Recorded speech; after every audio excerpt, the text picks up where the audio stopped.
Assalamualaikum warahmatullahi wabarakatuh.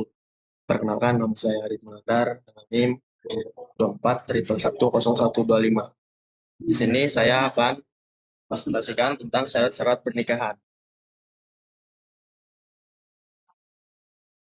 Pengertian syarat. Wa ma yatawaqqafu alaihi judu syai'in wa yakunu kharijan an haqiqatihi. Yang artinya yaitu sesuatu yang harus ada dalam suatu perbuatan tetapi tidak termasuk ke dalam bagian perbuatan tersebut. Pengertian syarat. Dalam bahasa Arab, syarat disebut asyarat, yang berarti sesuatu yang harus agar sesuatu perbuatan bisa dianggap sah, tapi begitu, tapi bukan bagian dari perbuatan itu sendiri. Jadi syarat pernikahan adalah hal yang harus dipenuhi supaya akad nikah bisa dianggap sah menurut hukum Islam. Jika syarat tidak terpenuhi, maka pernikahan bisa dianggap batal. Macam-macam syarat nikah. Dalam fikih, syarat nikah dibagi menjadi 4 macam, yaitu syarat inqad, yaitu syarat terjadinya akad nikah. Surutu sihah, syarat sahnya akad nikah. Yang ketiga itu ada syarat nafad, syarat berlakunya akad. Yang keempat ada syarat luzum, syarat ke kelengkapan atau kekelaan akad. Mari kita bahas satu persatu. Yang pertama itu surutu in ikon. Surut in ikon yaitu syarat yang harus dipenuhi dalam suatu akad. Apabila tidak dipenuhi, salah satunya dapat mengakibatkan akadnya batal.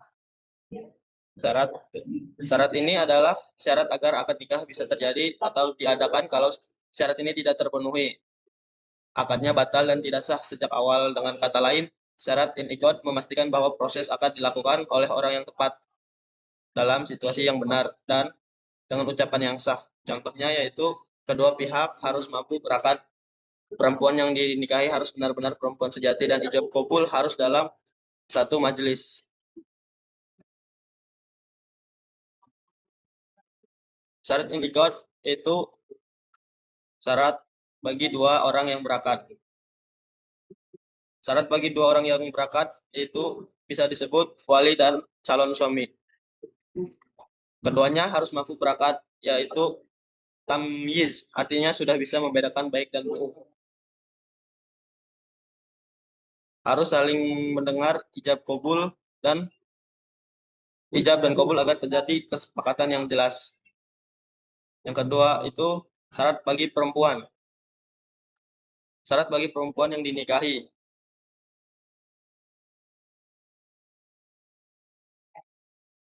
Syarat bagi perempuan yang dinikahi yaitu benar-benar perempuan sejati, bukan khutsan muskil, yaitu orang yang tidak jelas jenis kelaminnya, karena Islam menekankan kejelasan identik dalam pernikahan. Yang kedua itu tidak termasuk perempuan yang haram dinikahi baik secara permanen, yaitu seperti ibu, saudara perempuan, anak, bibi, maupun sementara itu seperti perempuan yang masih dalam masa iddah atau istri orang lain.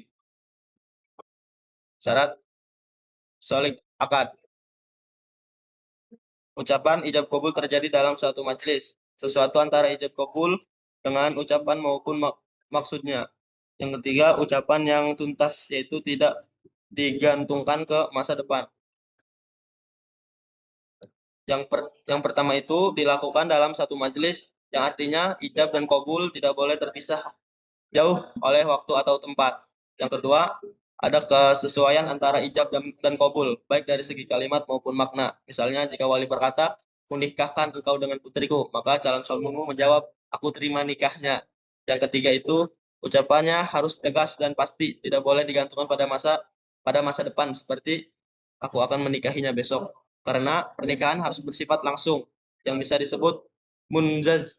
Yang kedua itu ada surutus siha, yaitu syarat sah nikah sebagai akibat hukum dari terjadinya akad. Apabila tidak dipenuhi salah satu syaratnya, maka akadnya batal. Syarat sihah ini adalah syarat sahnya akad, yang artinya akad memang terjadi tetapi belum tentu sah sebelum memenuhi syarat ini. Jika salah satu tidak terpenuhi, maka akad tidak sah secara hukum agama. Contohnya adanya dua saksi adanya kerelaan dari dua pihak dan akan dilakukan secara permanen, bukan sementara. Yang pertama, perempuan yang dinikahinya bukan perempuan yang haram dinikahi sementara, yang disebut muakat. Muakat artinya perempuan tersebut tidak dalam kondisi yang membuatnya sementara haram dinikahi, seperti masa idah, sedang ihram, atau masa menjadi istri orang lain. Yang kedua, sigot akan berlaku selamanya, tidak mengundang batas waktu. Akad nikah harus bersifat permanen, yaitu daim, bukan sementara seperti nikah mut'ah. Jika ada batas waktu, akan dianggap batal.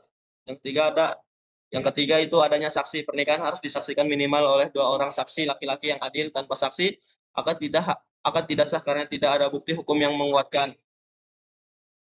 Yang keempat itu adanya kerelaan dan keluasan memilih, yaitu ikhtiar dari kedua belah pihak. Suami dan istri harus menikah atas dasar kerelaan, bukan paksaan. Paksaan membuat akad nikah tidak sah.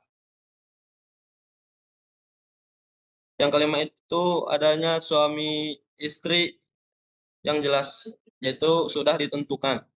Calon suami dan istri harus jelas identitasnya. Tidak boleh ada keraguan siapa yang dinikahkan. Yang keenam itu adanya suami istri atau wali tidak sedang melaksanakan ihram, yaitu haji atau umroh. Saat ihram, seseorang dilarang melakukan akad nikah. Jika tetap dilakukan, adanya tidak sah, akadnya tidak sah. Yang ketujuh, adanya mahar, yaitu menurut Mahjab Makaliyah, mahar merupakan salah satu syarat sah nikah. Mahar menunjukkan kesungguhan dan tanggung jawab calon suami. Yang ke-8, yaitu suami istri tidak sedang mengalami sakit parah atau kritis. Menurut Malikiyah, jika salah satu sedang dalam kondisi tidak sadar atau kritis, akan bisa ditunda karena dianggap belum layak dilakukan. Syarat sahihnya memastikan agar pernikahan dilakukan dengan cara yang dan sah dan rela sesuatu dalam hukum Islam. Tanpa memenuhi syarat ini, akad nikah dianggap tidak sah dan batal secara hukum syar'i. Yang ketiga itu ada surutun nifad, yaitu syarat lain yang perlu dilengkapi setelah syarat akad dan syarat sah dan mempengaruhi jalannya suatu akad. Apabila dipenuhi salah satunya, menurut Hanafiyah dan Malikiyah, maka nikahnya ditunda, yaitu mauquf. Yang pertama, suami dan istri mampu bertindak secara hukum, yaitu akil, balik, dan merdeka, yang artinya kedua pihak sudah dewasa dan memiliki kemampuan hukum untuk membuat keputusan sendiri. Anak kecil, orang gila, atau budak yang tidak memiliki kebebasan hukum bisa melakukan akad yang berlaku. Yang kedua itu suaminya harus dewasa, Rosyid, yang bisa disebut Rosyid. Maksudnya, calon suami harus cukup matang secara usia dan pikiran, mampu menanggung tanggung jawab rumah tangga dan tidak gegabah dalam bertindak. Yang ketiga itu wali ikram tidak boleh didahului oleh wali abad selama wali ikram masih ada. Dalam urutan wali, yang paling dekat hubungan keluarganya yaitu akrob harus didahulukan. Misalnya ayah lebih berkontak menjadi wali daripada kakek. Jika wali yang lebih jauh menikahkan tanpa izin wali terdekat, maka akadnya belum berlaku.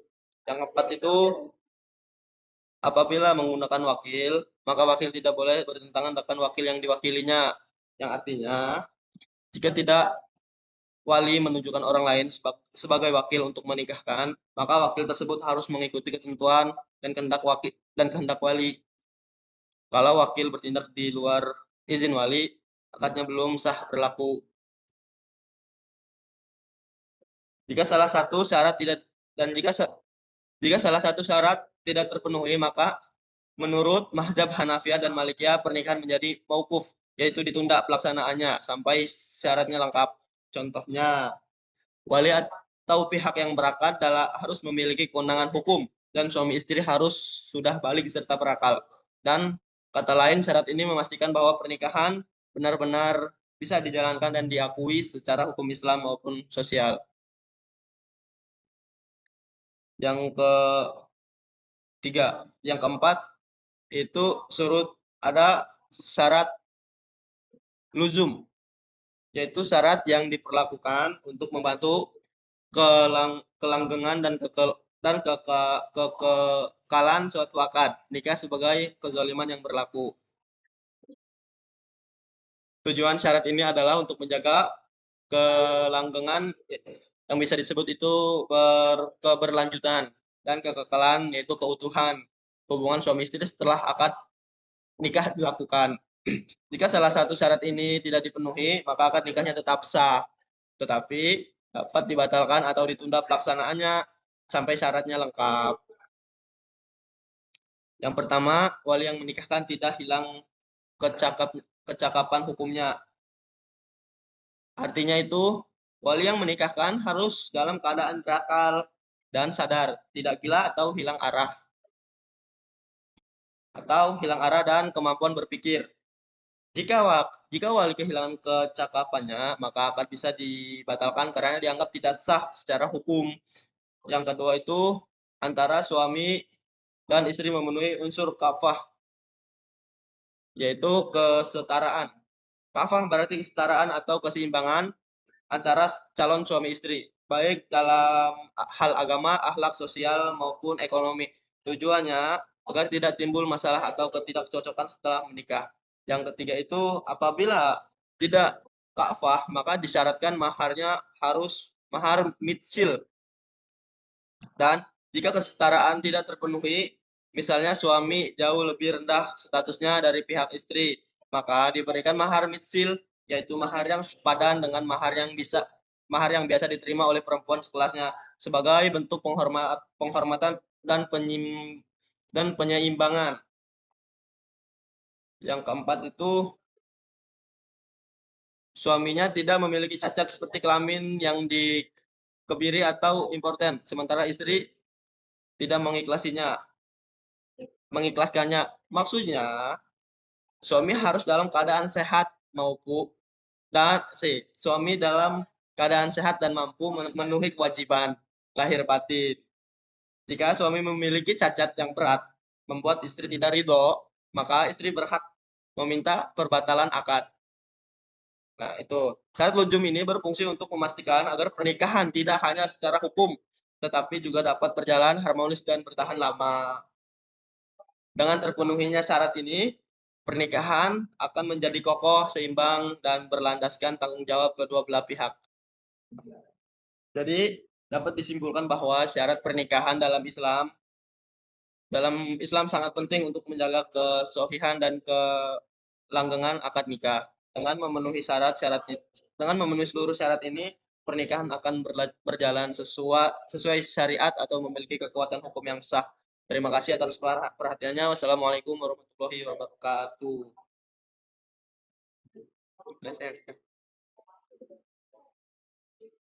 Enggak, 17 menit ya.